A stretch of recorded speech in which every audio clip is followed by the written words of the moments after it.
But yeah, I've never been in that position before where I'm like, I gotta tell the artist exactly what I think. Because again, you know, most of these days we get used to, I can just type a comment and right. just go fade into the ether, and then they'll never actually see me and talk to me. But in any case, I'm also curious too, now that the festival is done, what were some lessons learned? I mean, I'm sure every single year you walk away with, we could do this, or this went well, this didn't go well. You must have some reflections on that. Oh, I didn't bring my list. You got a list? Well, there's the one overarching one that is just a constant, and it's something we ignore at our own peril sometimes, and that's just start everything earlier. There's so many details and so many moving parts that if you can get into it a little bit sooner, then you've got an option for prevention. And we talked about how fast the festival weekend goes. It's really, you know, I kind of liken it to running a marathon towards a cliff and then jumping off the cliff and hoping that your parachute was packed properly and open, because as soon as you jump, there's no time for fixing anything. It's either correct or it's not. And the weekend disappears, you know, so rapidly. They go, all right, well, we're in it right now. You know, it's already rolling. It's a boulder rolling down the hill. You know, you're doing that terminal velocity thing off the cliff. So it's just, oh yeah, well, I guess we should have thought about that a little bit earlier. You know, this thing or that thing or whatever. But at that point, it's too late. You've prepared or you've not. And that's the one that always sticks with me, is start everything earlier. Yep. And I think we've kind of come to the realization that we're going to do it a little bit earlier. Because when did the planning for 2023 like officially start? Probably September. No, August? Man, it was in October, I think. We actually. I mean, we started tossing around ideas, and yeah. The other lesson learned, and I guess confirmed more than anything, is making sure that you've got solid people at every position. And we're so blessed to have who we have involved that it's very easy to sit down. Oh yeah, please do that again. Would you come back and do those things again? So it's nice to depend on those folks, but it's always it's good to get fresh perspective too. I mean, all the things that you're learning, having been through it this time, it's always good to hear comments. Oh, well, that was, the same thing as the films. I got it. I didn't get it. This maybe didn't hit as well as it could have. Yeah. Maybe think about this for next time. So absorbing some of that feedback. And a lot of it's little things, like schedule. How could we tweak the schedule and make it better? One of the things that we kind of ran up against as we were scheduling was we had more films to show than we had time for. Mm-hmm. And then the decision was made to start screening much earlier on Friday. And so we started, instead of starting our screenings at 6, we started at 1:30 or 1:20. Well, in constructing that schedule, I neglected to leave any space for dinner. So screening went straight from the afternoon into the evening. And it's like, oh, man. And it was only like halfway through that afternoon. They're like, oh, there's no dinner in here. Oh, you're right.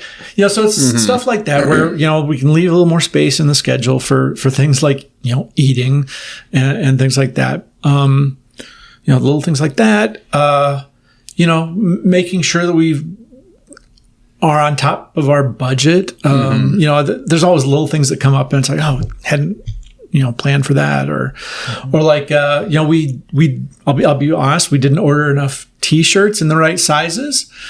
We sold T-shirts and it was great to sell T-shirts.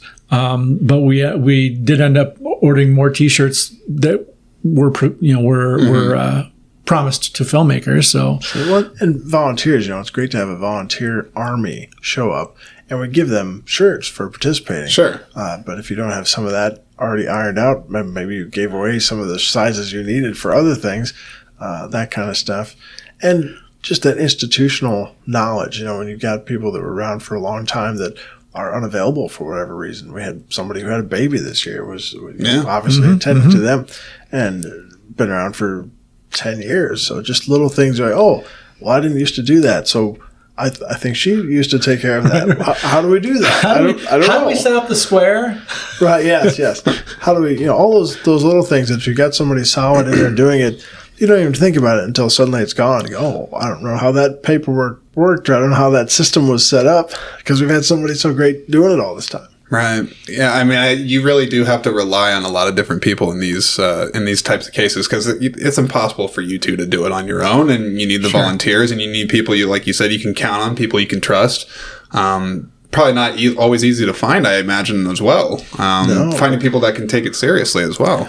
And there are a couple people who are on call and have been for years of, I'm available for the weekend. Just let me know what you want me to do. Sure. And you can slip them into whatever spot you need Right. them. And it's just great to have them to say, hey, yeah, can you come do this? Come run a projector. Come sit with these guys or do this thing. And it's great to slip in the real professional folks who are like, oh yeah, I'll sit down and do whatever you need me to do. Projector thing's actually interesting. I mean, I can tell you, just helping you guys do the setup and whatnot, I was able to go see the, Collins Row theaters, like how they have their projectors set up and stuff. I've never operated a projector once in my life. It's interesting. It's big. Oh, yeah.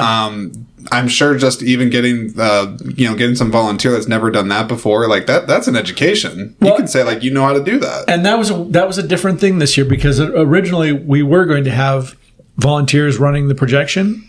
And then Bruce decided it was going to be easier just for him to do it all. The cool thing about projection these days is he can run the entire theater off of his phone. That's crazy. It's all browser based, and he can adjust audio, and he can push play and stop and switch to the hold slide and switch to the sponsor deck via laptop or via his phone.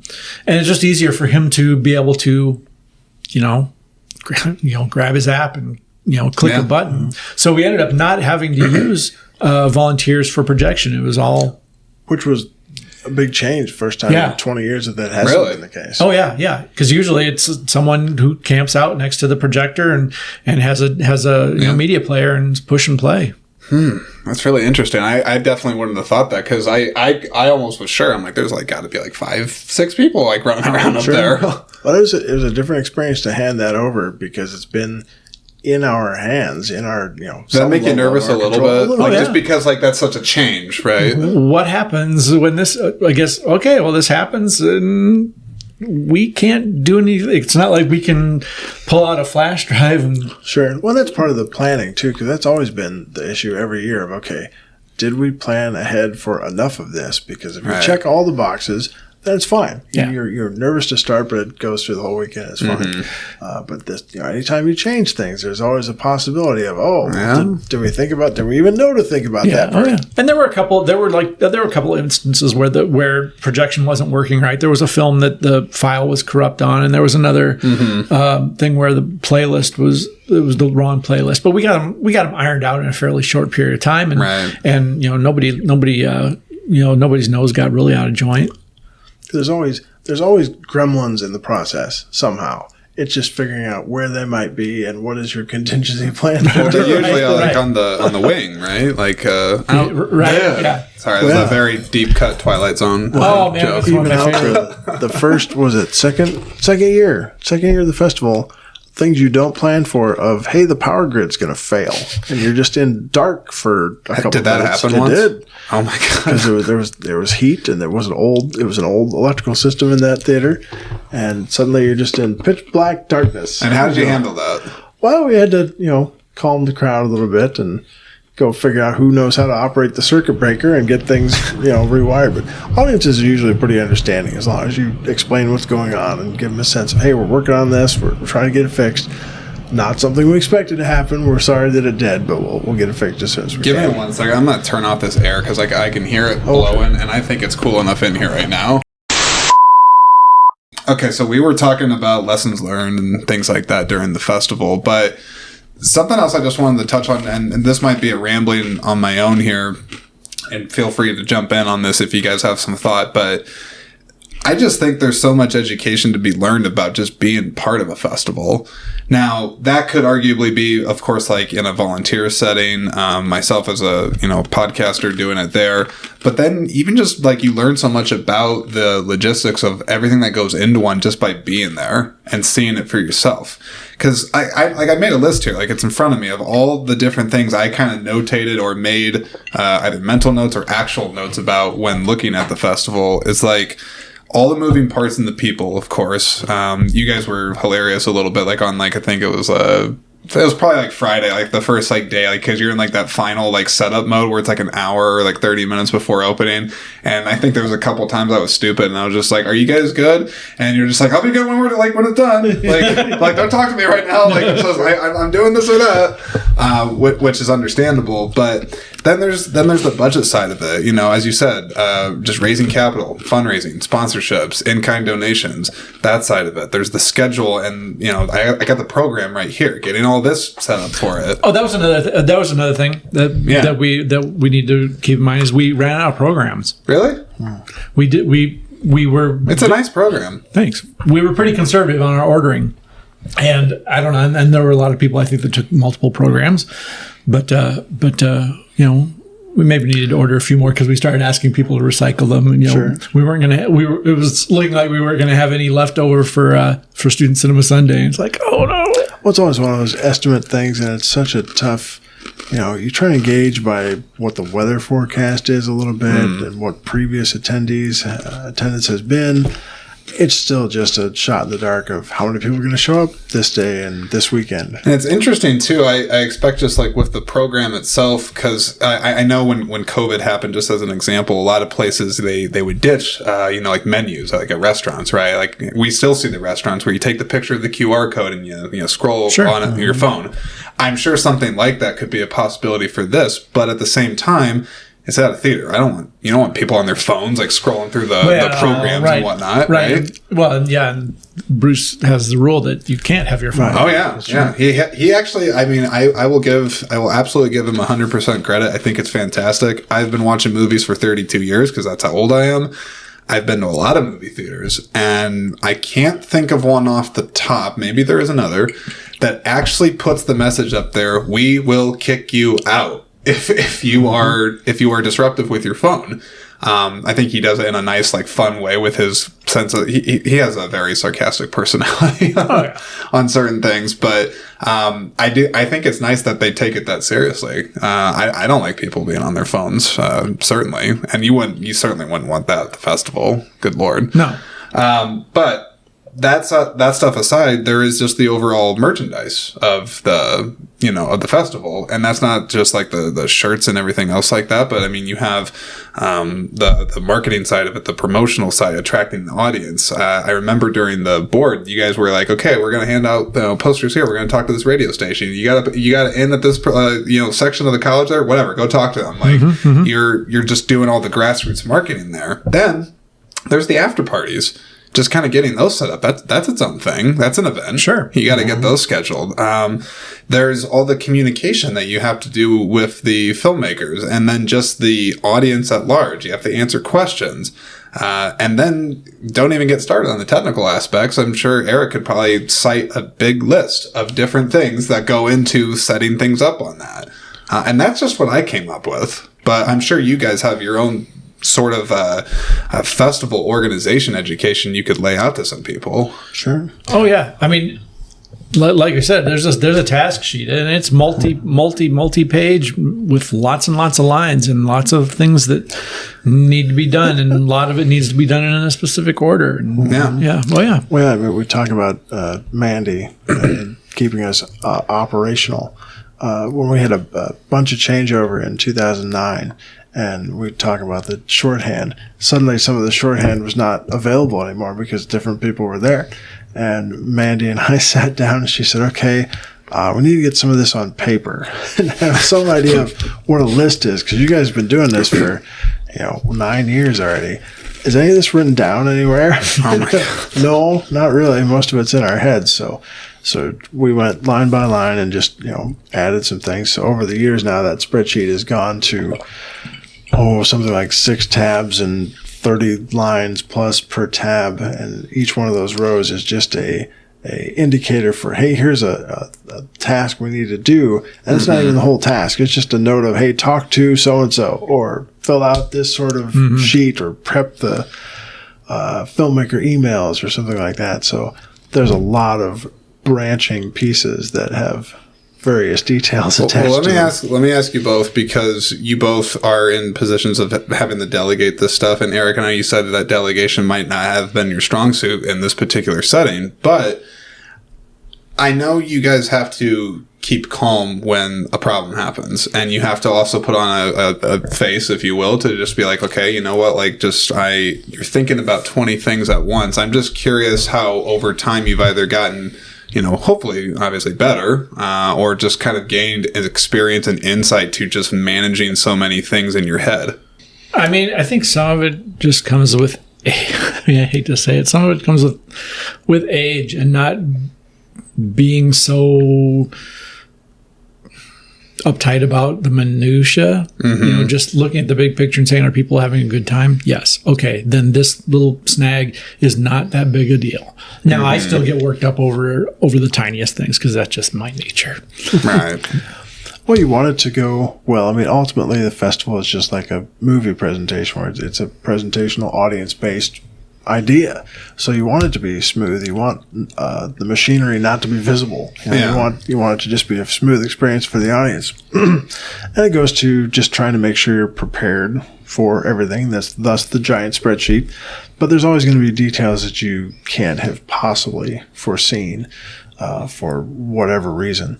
And just trying to be calm enough to, the phrase I've used is stand in the storm. The chaos going around, you just go, okay, all right, take a deep breath, realize, all right, here's the thing I got to solve, so let's solve that. And just try and be calm for those around you, because obviously you've got interns and some first-time people who are perhaps more prone to be freaked out if things go wrong. And just go, I've seen this. This is okay. We can fix this. So it's just trying to be calm and lead through the problems, because there's going to be some kind of issue in whatever you do. So even the best laid plans, there's tornado at the theater, or the one year was it the bathrooms, the sewer system in the shopping mall stopped working. Really? It wasn't the theater's fault. It had nothing to do with the theater, but suddenly you don't have bathrooms anymore. So that kind of stuff is just okay, what do we got to deal with this year? And it's interesting when those things happen, because I'm sure like there's always like that moment when an unexpected problem happens, when the instinct that you first have is, panic, right? I mean, like, I feel like that's just the human nature of it. Like, you feel it for a moment, but then at the same time, it's like, it is what it is. You don't control all of it. What you do control is how you handle it. And then that ultimately, in your guys' positions, I'd say does affect the interns, the volunteers, because they all are looking to someone to lead and, kind of show the way. And I just think it's good that you guys are able to do everything that you do. I definitely think you make some of it look easy, which is a compliment to you both. And I'm sure they were really fooling people. We've had a lot of practice. Yeah. And I'm sure just over time, and, even that's kind of the key, is just age, honestly, just like, having experience, fewer things speak for experience than experience, right? Mm-hmm. And learn from things, every year's got something new to teach you, even if it was just, hey, that worked again. Make sure you do that again next time. Speaking of what's coming ahead and next time, 2024, CRIFF. Yep. I mean, I'm sure it's far too early to give, a ton of different details and stuff, but I am curious, what can people expect moving ahead for this festival? More of the same, more improvements. You had Jake Daniels and Michael Huntington on in the most recent episode. Mm-hmm. And I thought it was cool that they made comments about, how they saw what we had done differently, or what things had changed, or what, new things we were doing. And then they were very appreciative of that. And honestly, I got a little choked up listening to them talk, because they were so positive, and they expressed, what a good time that they had. And I think we just want to continue to do that, continue to make it a fun experience, make it interesting, make the filmmakers and make the audience members feel special. And, we're still kind of coming down off the high of this past festival, and, still tying up a few details here and there. So we haven't really given a lot of thought to next year, but I think just continuing to grow the level of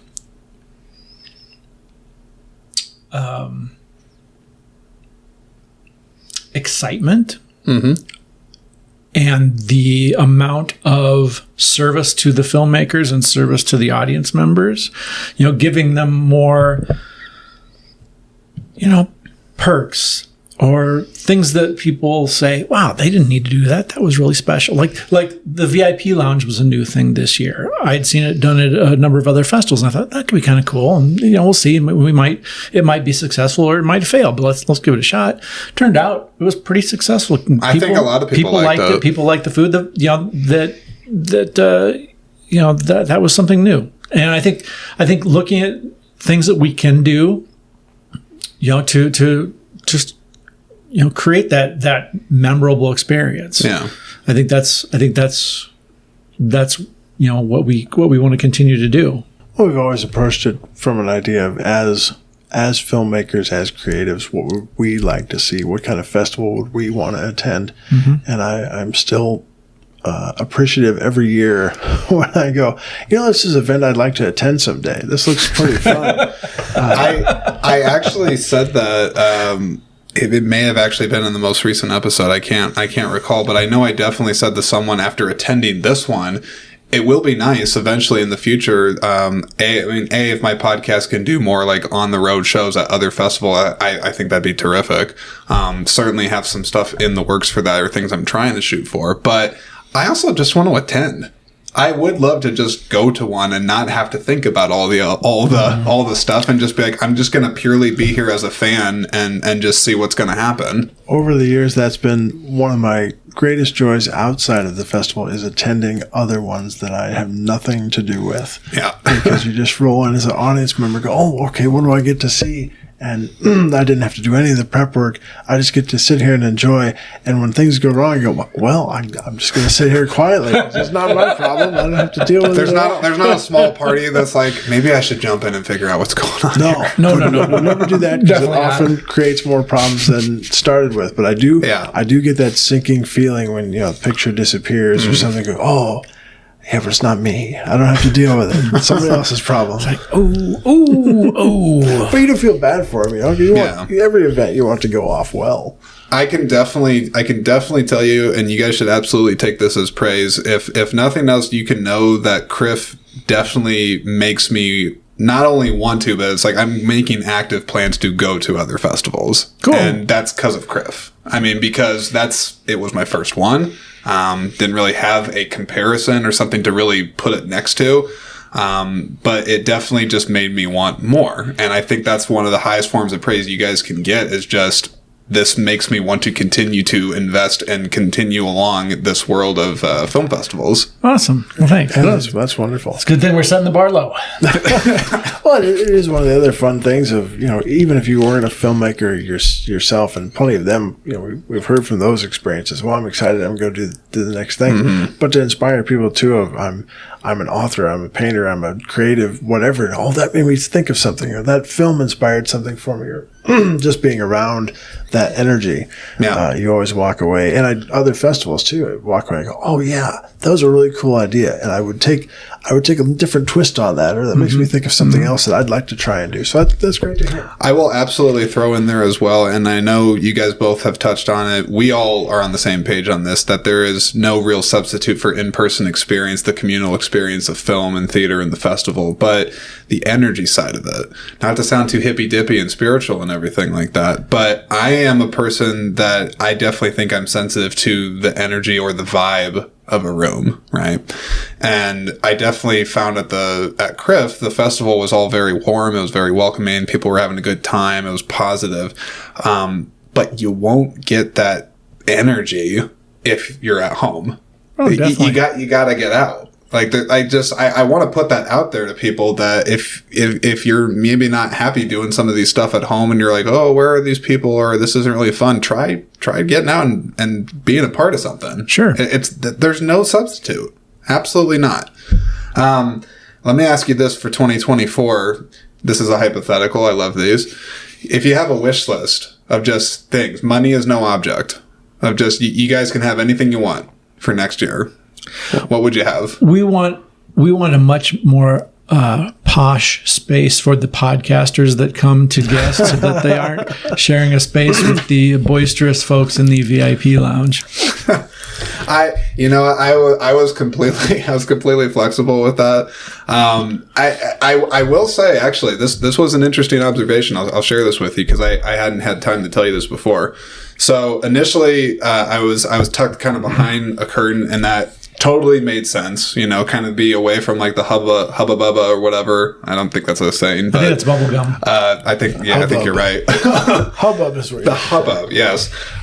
Being away from that, and that was fine for some of them, but I actually did find that I enjoyed more of the conversations when it was moved where it was still out in the open, actually. So when we moved you into the VIP lounge proper. Yes. Now there is trade-offs because, of course, you have, if there's people, then, of course, I'm picking that up in the audio. It kind of makes it more of a pain to edit some of that out. But then, I don't know, listening to some of the playback, I kind of like feeling the energy of, like, that in the background, knowing that there is that kind of pandemonium and just kind of stuff going on. And then I also just found that, like, people would like look and be like, oh, what are those guys doing? They're recording. They're doing something. That's interesting. And then that would lead the conversation and stuff. So I, strangely enough, thought that actually worked out well. And then I didn't feel like I was in a cave. But the only time it ever got weird, which I'll be real on this, the only time it ever got weird was when I talked to the guys from Reveille, and that wasn't all on like you guys. It was just at the time it was nighttime, and I think it was Friday night or something, or maybe Saturday, I don't know. Friday night, and it was raining. So it was raining, and you have like just the combination of big open window, pouring rain, kind of dim to pour to next to none lighting, and just guys and microphones looking deeply into each other's eyes. You said something about this would be a great set for some sort of film noir. Yeah, I think so, because I was like, that's the only time I'm like, this feels kind of strange, but I'm like, just roll with it. Like, it's fine. That's the beautiful thing. Like, it's just audio, so it's not a big deal. But I mean, you guys even giving me that much space, that was terrific. I can't thank you guys enough again just for your generosity. And I'm not some guy that has like 100,000 followers. I'm not an influencer. Not that. Maybe not yet. Yeah, maybe one day. I don't want to sell myself short, but you guys took a chance on me, and I can't thank you enough. I mean, I really appreciate that. We're so happy to have you there. One of the things that we have talked about over the years, but it's one of those things that's hard to get going, is how do you get that connective tissue around the event? And it was great to have you involved, because then you're bringing those people together. You're having those conversations. You're having stuff after the event. You're helping bring those people together and let them get their message out a little bit more too. In a way, it's almost like having a Q&A that can breathe. A little bit. Because, I mean, you guys, hats off to you guys, because I admit when I was looking at the programming for the first time, I think it was, and I saw them like, holy crap, I'm like, there's all these, they got like a 5-minute window or 10 minutes for questions, and then it's just like, boom, keep going. I'm like, how in the hell is this going to work? But it did. Because you could almost always count on like there being at least a couple questions softballed from the, the volunteer staff, maybe once in a while an audience person, but I think that's tough. It's a tough position as an audience member to be like, sure, I'll ask a question and have the spotlight on me. At least I found that to be the case. But anyways, I'm very happy that my podcast could help out with that. Yeah, it was great. Let me ask you this too, because this is also a message just for people that attended the festival, people that maybe are hearing this and they're like, I'm going to be interested for next year. How can people stay in the loop? Being able to just kind of follow the trajectory to next year, or, get a notice about it when details do come out. I know there's an email list I saw on the website. We have an email list. You can join our email list. It gets kind of quiet, over the next couple of months. Sure. And that'd be via the website. You via the website, yes. Sign up for the email on list. the website. There's a couple of different places where you can fill out a form. Follow our our Facebook page. That's probably where we're more active.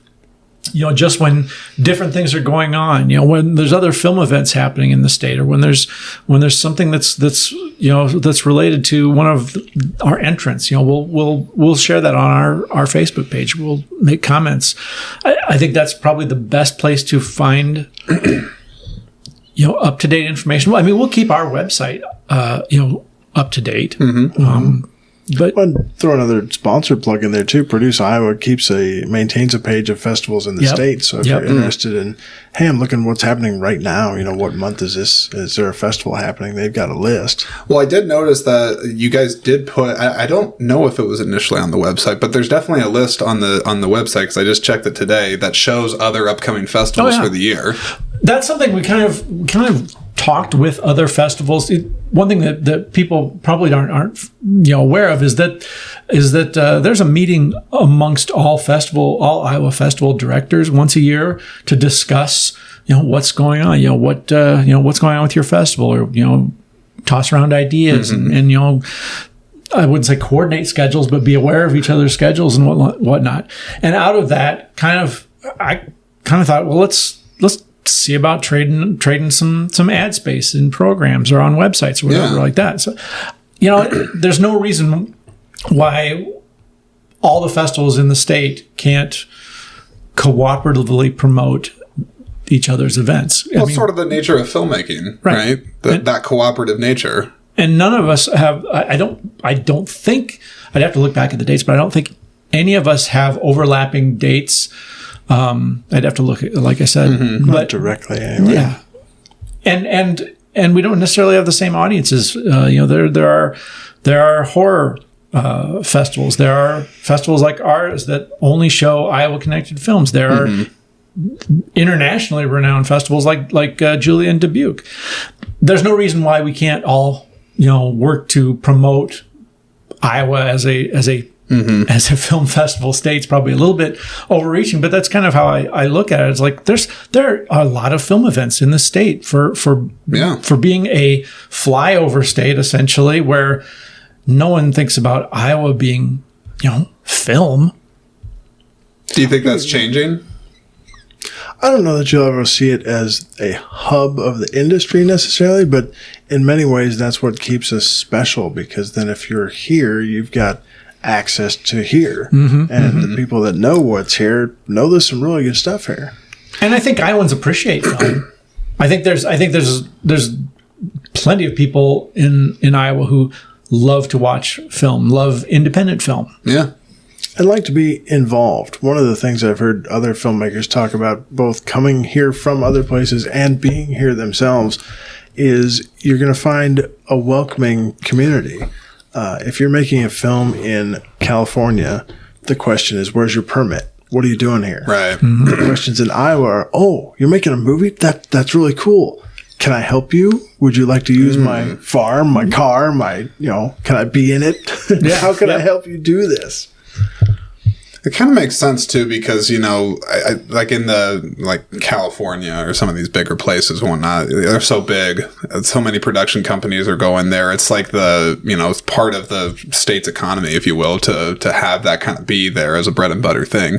Whereas like here, people call it a flyover state, which I always like that term. I'm just I mean, I know Iowa's got its cornfields, but we got a state fair. We got the Cedar Rapids Film Festival. We got some stuff going on here. So I do think the mentality can kind of change behind that. And I also absolutely could not agree more wholeheartedly with the notion that other film festivals in the state can absolutely benefit from recognition from one another, and kind of piggybacking off of the community, and like this community follows this one, and it's almost like a train, it just kind of goes from one station to the next, and it just builds and grows as it comes. And I should say, in doing that outreach with the other festivals, we've had great conversations, and you'll notice by our program and by our website that we do cross promote with several of the festivals, and they're all great, and they're all doing good work.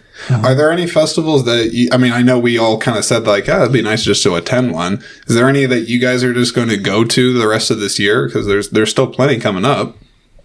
I'll definitely be going to Iowa Independent up in Mason City and Clear Lake. This podcast will air afterwards, but the Film to Farm film festival is happening this weekend in Washington. That's free admission, and they're showing some super films there.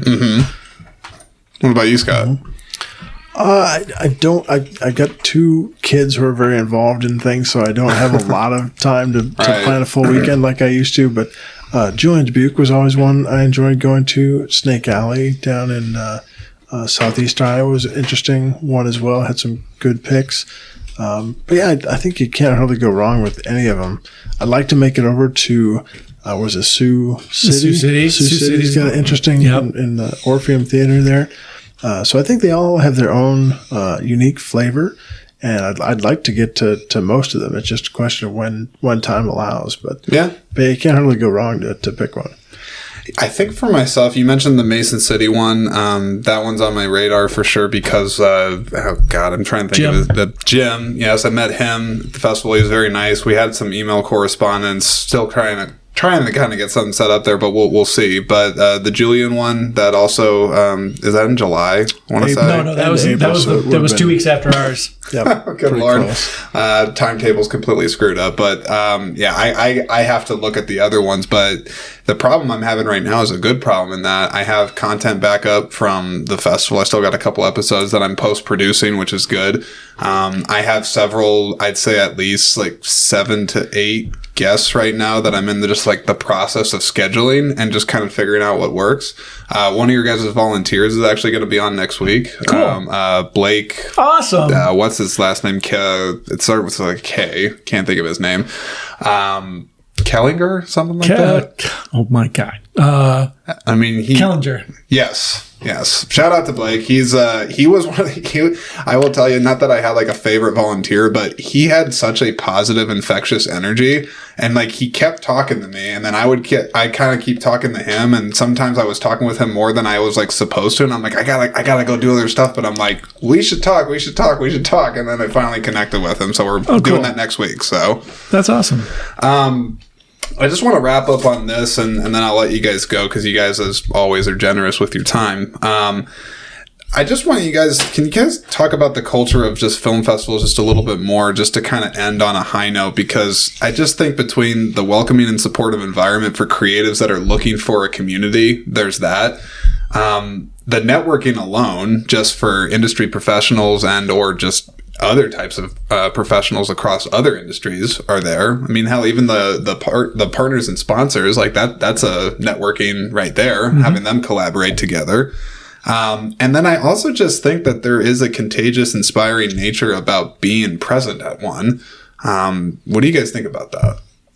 I would reach back to one of your previous questions that made me think of the if there was no money, no time object, what would we the do wish differently? list. The wish list. I would love to have more time with everyone, and to, if we had a budget to do it, to bring lots of people from the past back. Because I've over the years likened it to a family reunion each year, and it's not the same if people are missing. So it's great to have everybody who can be there, but there's various schedules of people are producing things at the same time. But just to have some of those folks back to go, hey, what are you up to? What are you doing this year? And get a little more time to visit with them, which is, I think, a nice extension of what the podcast is here. Of what are you doing throughout the year? And have that contact, because we talked about the event goes so fast, and if you don't get that time with them, you might go, I had 5 minutes with you while we were doing other things here back and forth, or we're trying to watch movies at the same time. So just having some of that time to connect with filmmakers and understand what's going on for them, and that's where the great networking part comes in as well. Yeah. Can you repeat the question? I'm sorry. I think maybe it wasn't so much of a question so much as just kind of getting your final thoughts on just the culture of film festivals themselves. Sure. Because I really do think, and I want people that listen to this, if they've never been to a festival, to consider coming to one, or consider coming to CRIFF the coming year. I just really want people to see why it's so special to be at these things. It's different than going to see a studio picture. You're able to talk to the filmmakers. You're able to ask them questions. You're able to see something that was produced by maybe the kid next door, or maybe someone who went to the same college you did. You're able to see stories, experience stories that may ring very true true to you or feel very close to home. Or you may see stories that are vastly different than your experience.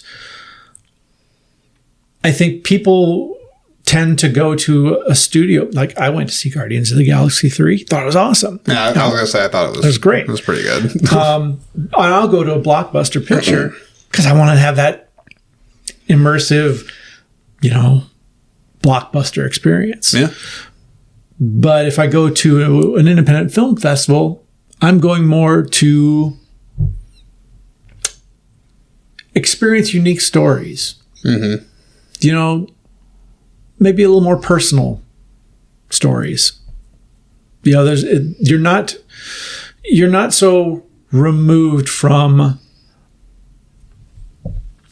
the story like you would be from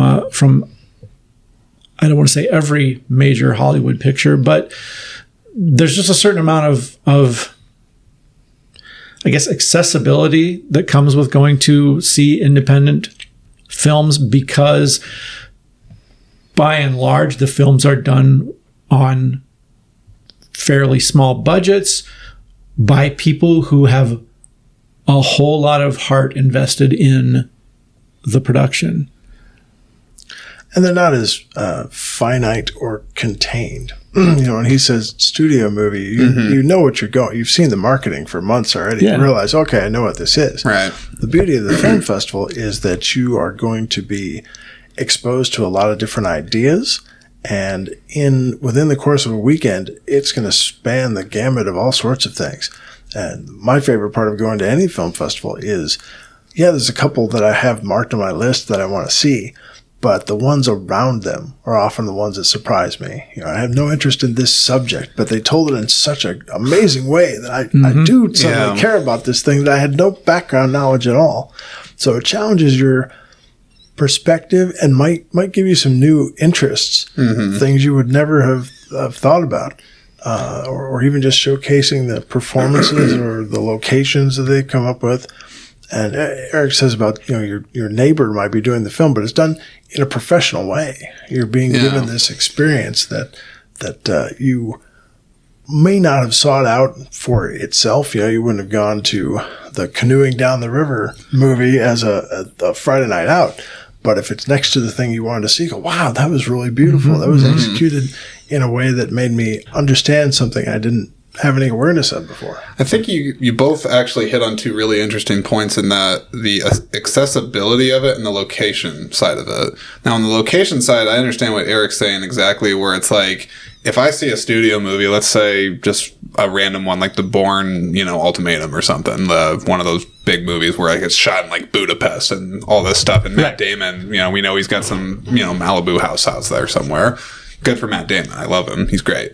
But it also feels very far removed, right? Where it's like, I will probably never meet this person. This is like an exotic thing in a way. It's like so beyond me. But then, to Eric's point, it's like this one, you talk to someone at the festival. Hey, I saw your movie. Oh, that's cool. I live like 2 hours from you. What? Sure.